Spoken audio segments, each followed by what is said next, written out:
A dumb Karen tried to pet an aggressive Bigfoot, which turned out to be the worst mistake of her entire life. What happened to her next is so horrible that this story was covered up for years. What Bigfoot did to her made rangers realize this was no ordinary encounter, but a brutal personal attack from the Sasquatch himself. The footage starts with Jessie cursing, just her face, too close to the lens, jaw tight, voice already at full volume. She's somewhere on a forest trail in the Pacific Northwest, fir trees pressing in on both sides, and she is furious. The guide is visible at the edge of the frame, hands up, patient in that way that means he's been patient for a very long time. She doesn't care. She said that she paid for a premium wildlife excursion. She keeps saying premium, and she claims she hasn't seen a single thing worth her money. The guide tells Jessie to stay on the marked trail. She laughs. That laugh is the last normal sound in this entire recording. What happens in the next 60 seconds will make your stomach drop, because Bigfoot is already standing in those trees behind her, and she has absolutely no idea. 80 yards back, maybe less. A shape moves between two trees, upright, massive, unhurried, black against the darker black of the timber. It doesn't run and it doesn't hide. It simply crosses from one trunk to the next with the casual confidence of something that has never once needed to be afraid of anything in these woods. The footage catches maybe 2 full seconds of Bigfoot before it's gone, swallowed by the cedar shadow. Jessie spins the phone around trying to see it. The rest of the group is already 20 yards ahead. She stays behind on purpose, phone up, grinning, absolutely certain she just found the hidden attraction they were selling all along. She pushes off the trail to get closer, and what she finds tucked under those branches is going to change everything, because Bigfoot didn't come to this part of the forest alone. Jessie pushes through the salal brush like it owes her something. There, half collapsed under a tangle of broken branches beside a moss-eaten fallen log, is something she was absolutely not prepared to find. A baby Bigfoot. It's small, maybe 4 feet tall, covered in dark coarse hair, matted flat in places like it's been wet and dried wrong. Its limbs are thin in the way young things are thin, built more for future size than present use. It's breathing fast and shallow, ribs visible with each inhale, and one of its back legs is pulled at an angle that doesn't match the other one. The injury is obvious. Whatever happened to it, a fall down the slope, a trap edge, something worse. It happened recently. She starts whispering loudly to her camera that she found an actual baby Bigfoot. She says it twice. Then she swings the camera back to her own face for a reaction shot, eyes wide, mouth open, already performing the moment instead of living inside the danger of it. The baby Bigfoot pulls itself backward against the log, breath quickening, dark eyes fixed on her with the specific terror of a creature that is hurt, cornered, and completely alone. She doesn't register any of that. She crouches down, cooing, and starts talking to it like it's a stray she found behind a grocery store. What I keep coming back to is the baby Bigfoot's eyes in this frame, because they're not looking at her. They're looking past her, into the trees behind her, at something she can't see yet. The baby Bigfoot bares its teeth the moment she gets within arm's reach. Not a slow warning. Immediate, full, every small tooth visible, a sound coming from its throat that sits somewhere between a hiss and a bark. Its whole body compresses backward, shoulders up, injured leg dragging, putting every inch of distance between itself and her hand that the fallen log will allow. Any reasonable person reads that as a hard stop. She reads it as adorable. She tells the camera it's just scared. She says it in the voice people use with puppies. She says scared means it's real, and real means she wins, and winning means she needs to get her hand on it before the guide comes crashing through the brush and ruins everything. She's already talking about how no one can deny footage if there's physical contact. She reaches forward and touches its shoulder. The baby Bigfoot screams, not a whimper, not a cry. A scream, sharp and violent and carrying the kind of sound that has no business, coming from something that size. She yanks her hand back hard, startled, and then, and I have to be precise here because this matters for everything that follows, she slaps it, open palm, fast, directly across its face, the kind of thing people do when they're frightened and haven't thought past their own adrenaline. She laughs immediately after, nervous, high-pitched, and keeps talking to it like the slap didn't happen. Every bird within 100 yards leaves the trees at once. She doesn't notice. She's reaching for its arm now, trying to get a grip for the camera, repositioning her angle. And that's when she finally looks up and sees the tree trunks surrounding her. The bark on every one of them gouged open in long vertical strips, raw wood exposed, pale and fresh. The lowest marks are 8 feet off the ground. The highest disappear into the canopy. Whatever made those was here very recently. Whatever made those is very, very large. Those marks on the trees aren't a warning, they're an address. And the thing that lives there just heard its baby scream. What charges out of that timber next will make every hair on your body stand up. There is no roar. That's the thing nobody expects. The mother Bigfoot gives her nothing. One moment the tree line is still. The next moment something the size of a refrigerator is moving at full sprint through it. And the sound isn't a roar. It's the sound of timber giving way. Branches snapping like gunshots in sequence. Getting louder, getting closer. A percussive countdown that ends at her. The footage becomes chaos. The camera catches fragments. A blur of black fur, the sky tilting hard left, bark rushing past the lens. Her own hand white-knuckled and shaking at the bottom of the frame. Jessie screams at a pitch I've only heard in this recording. The mother Bigfoot is enormous in the half frames where she's visible, broad-shouldered and fast in the way large things aren't supposed to be fast, covering ground with a momentum that makes the forest floor shake through the camera's audio track. Jessie grabs the baby Bigfoot. I don't think it's a decision. I think her arms close around it the same way arms close around anything nearby when a body goes fully into panic. She runs, and here is the only reason she survives the next 30 seconds. The mother Bigfoot stops because the baby Bigfoot is screaming against her chest, clawing at her jacket with both hands, and the mother Bigfoot will not close the remaining distance while her injured infant is that close to the impact zone. The baby Bigfoot is shredding the front of her jacket now, shrieking, drawing blood through the fabric with each pull. She is screaming back at the mother Bigfoot over her shoulder, actual words, actual sentences, telling Bigfoot to back off, to stay away, threatening to call the park. The mother Bigfoot vocalizes once, long, low, resonant, felt more in the chest than heard with the ears.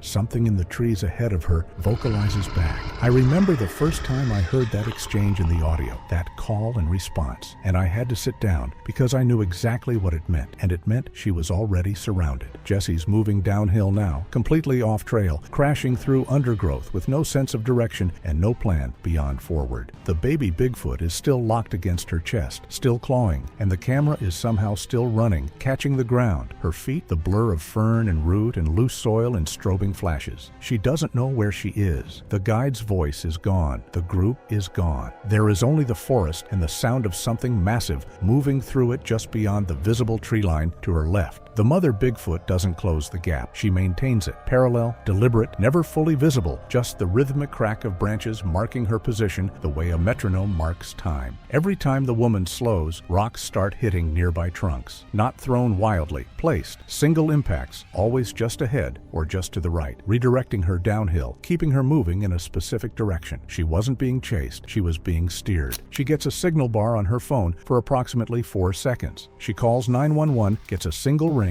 and drops back to nothing. She screams at the phone like screaming will generate reception. In the footage, the baby Bigfoot takes the opportunity to rake its fingers across her forearm, and she yelps and squeezes it tighter, which makes it scream louder, which makes the mother Bigfoot's parallel movement accelerate for 3 full seconds before settling back into that steady, patient pace. Then, from somewhere uphill and to the right, far enough to be a different animal entirely, a vocalization rises and holds. Jessie freezes. A second call answers from behind her. Lower register, slower, like a door closing. Then a third, directly ahead. Jessie starts hysterically crying. Full, ugly, terrified crying, the camera pressed against the baby Bigfoot's squirming body, her voice dropping from outrage into something much smaller and much more honest. She tells the camera this was supposed to be content. She says she just wanted content. She says this wasn't supposed to be real. She breaks into a clearing maybe 40 yards across, ringed by deadfall on 3 sides, and her legs just stop working properly. She staggers, catches herself on a rotting stump, and stands there heaving, the baby Bigfoot still writhing against her chest, her jacket shredded across the front, thin lines of blood visible on her forearm where the clawing broke skin. The tree line on the far side of the clearing shifts. The mother Bigfoot steps partially into the open for the first time since the charge. Not fully, 1 shoulder, 1 arm, half a face, but enough to see the scale of her properly, the breadth of her shoulders, the way she stands with a stillness that isn't calm, but is something that has long since finished deciding. She is staring directly at Jessie. Jessie panics. Not a decision, but a detonation. She throws the baby Bigfoot down, a hard release downward onto the moss and soil, and the baby Bigfoot hits the ground and immediately slowly starts dragging itself toward the mother Bigfoot with both arms, injured leg pulling behind it, making a sound that I can only describe as desperate. For half a second, the clearing goes completely silent. The mother Bigfoot's eyes move from Jessie to the baby Bigfoot crawling toward her. Jessie starts backing away in small steps, hands up, already narrating her own survival to the camera, saying it's over, saying she's released it, saying they're even now. But why did she have to throw the baby to the ground? The mother Bigfoot looks back up at her. That's when the branch directly above the woman's head explodes downward. What drops out of that tree canopy directly in front of her is bigger than the mother, bigger than anything the footage has shown so far. And it lands close enough that the ground shakes the camera. This is where it stops being a wildlife encounter and becomes something prehistoric. The next Bigfoot doesn't swing down. He doesn't climb. He drops, full weight, both feet, from somewhere in the canopy directly between her and the only open exit from the clearing. The impact registers in the camera's audio as a concussive thud that clips the microphone, a sound like something structural giving way, and the phone physically shakes in her grip from the ground vibration alone. Bark and dead branches shower down around him. He straightens up slowly, unhurried, the way something straightens up when it has never once in its life needed to hurry. He is enormous in a way that recontextualizes everything else the footage has shown. The mother Bigfoot, who stopped my breath the first time I saw her step into that clearing, looks measured and proportionate, standing next to this male. He is broader, taller, the kind of size that stops reading as biology and starts reading as geography. His chest is heaving with slow, deep pulls of air. He doesn't vocalize. He doesn't posture. He simply stands between her and the path and stares at her with an expression I have spent months trying to find the right word for and keep landing on the same one. Deliberate. Jessie screams so hard the audio distorts into static for 2 full seconds. Then she does the thing that has made this footage infamous in every research circle I move in. She points the camera directly at his face. She is screaming profanity, a relentless, unbroken stream of it, and between the curses, she is threatening him. Threats that would be unhinged, directed at a person, and are cosmically absurd, directed at a male Bigfoot standing 8 feet tall in an old-growth clearing. He takes 1 step toward her, a single step, unhurried, simply closing distance. She runs. The camera swings violently left, and the footage becomes a tunnel of blurred timber, her breathing so loud it drowns the forest, branches whipping the lens in rapid-fire succession. Behind her, no footsteps, no crashing pursuit, just silence, which is somehow the most terrifying sound the recording has produced yet. Because silence means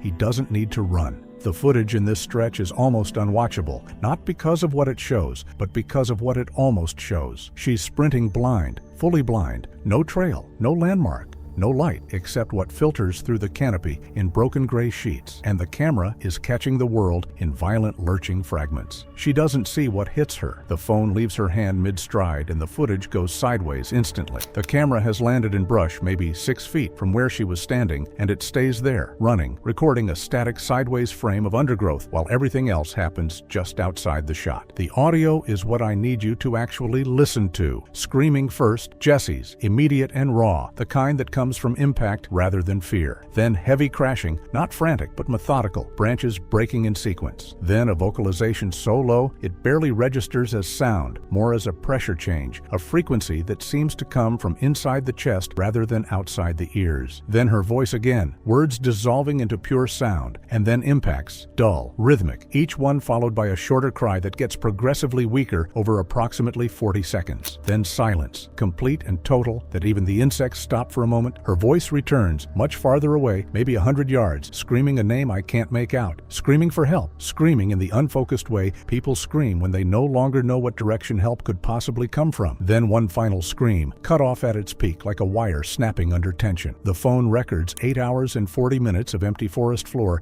after that before the battery dies. But it doesn't end there. Rangers running a routine check on cameras placed near an illegal hunting corridor 3 days after her disappearance pulled footage that made the lead officer sit down in the middle of the trail and not stand back up for several minutes. The trail cam catches Jessie. She is alive, that's the first thing. She is upright and moving, which given the audio I just described, feels like information that should be more relieving than it is. She is moving because she is being made to move. One adult Bigfoot ahead of her, one directly behind, both of them taller than the camera's upper frame can fully capture. Her gait is wrong, lurching, each step a separate decision rather than a continuous motion, the walk of someone whose body has already begun tallying damage it hasn't fully reported yet. Her head is down, her arms are pulled slightly back, her hands are bound behind her, not with rope, with stripped green branches twisted together in overlapping loops. She is screaming the entire time.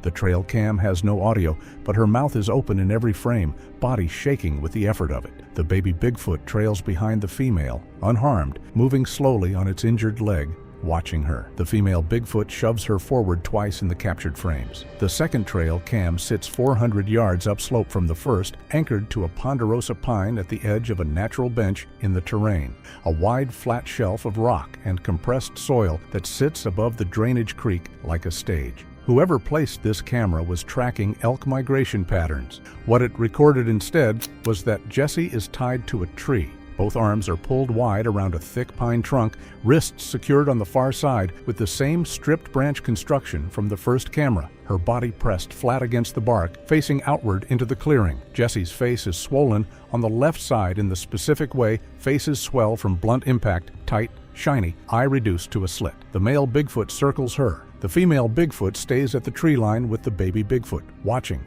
not participating, not intervening.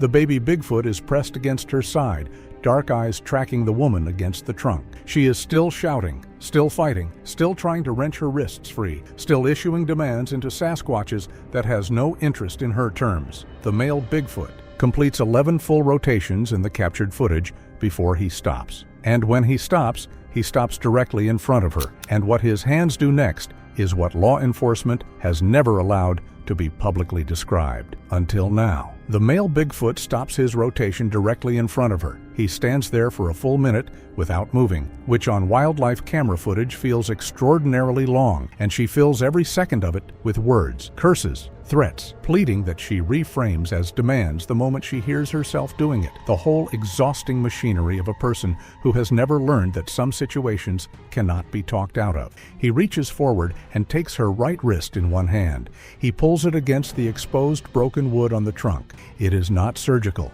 It is not clean. It is full crushing force applied with the casual certainty of something that has never needed to calibrate its own strength against anything fragile, and the result is immediate and catastrophic, and her entire body convulses against the restraints in a single violent arc. She broke her hands. She screams curses directly into his face. He doesn't react. He moves to the left wrist. She is crying now. Real crying, the performance completely gone, and she is pleading in a register I have never heard from her in any prior frame. Small and specific, and bargaining with things she clearly values. Her phone, her platform, her following, as if any of that has purchase here in this clearing at this elevation with this audience. The blood loss is immediate and severe enough to be visible on the bark within seconds. When Jessie tries to collapse forward and her legs fold from shock, the male Bigfoot stops her fall with one hand flat against her sternum, holding her upright. He then looks down at her feet, lifts one of her feet, and brings his full body weight down through a single deliberate stomp. Then he does the same with her other foot. After those two stomps, Jessie can no longer stand on her own. Her head drops forward, but the trail cam catches her eyes still open in later frames, still moving, still present in the way eyes are present when a mind refuses to leave, even as the body negotiates its surrender. And that's not even the worst part. The male Bigfoot begins striking the pine trunk. Not her. The trunk itself, the tree she is bound to, starting at a point roughly 5 feet off the ground, where the bark is thinnest, and the wood beneath shows the pale compression stress of a root system working against a sloped grade. Both fists, alternating, driving into the same strike zone with a rhythm that starts slow and builds, each impact sending visible vibration up through the trunk and into her body where she hangs against it. She is no longer screaming. She is making a sound that is quieter and worse, a low, sustained vocalization that I don't have a clean word for, except to say it is the sound of a person beyond the reach of their own defenses. He adds shoulder impacts between the fist strikes, full body weight rotated into the wood, the kind of force that moves things, that changes the structural conversation between a tree and its own roots. This continues for several minutes, not frantically, not in rage, but with the focused repetition of something that understands the mechanics of what it's doing and is simply executing them. The root system on the downslope side begins to lose the argument. The trunk develops a lean so subtle, the first frames barely show it, just a degree or two of deviation from vertical that in a healthy tree on flat ground would mean nothing. This tree is not on flat ground, and it is no longer a healthy tree. The lean accelerates. She feels it before the camera shows it clearly. Her head comes up, eyes open fully for the first time in multiple frames, and for one terrible second, she is completely present and completely aware of exactly what is about to happen to her. The trail cam catches the exact frame of the trunk snapping at the strike zone and the whole structure dropping sideways, root ball tearing from the slope in a slow curtain of soil and rock, and she goes with it because she was never getting free of those branch restraints, and the male Bigfoot made sure of that before he ever threw the first strike. The female Bigfoot doesn't move from the tree line. The baby Bigfoot watches. There is a camera near an old survey path that the State Forestry Service installed 7 years ago and checks approximately twice a year. It sits at the junction of 2 drainage lines where the terrain funnels downhill toward a basalt ledge system above the river, a natural corridor that elk use in wet season and that human foot traffic avoids because the slope is unstable and the ledge offers no safe vantage. Just a straight drop of roughly 40 feet into spring current running fast and cold and indifferent. The forestry technician who pulled this footage during a routine check has not returned to field work since. I reached him through a mutual contact and he answered exactly one question before he hung up. The one question he answered was whether what he saw was real. He said yes, and then he was gone.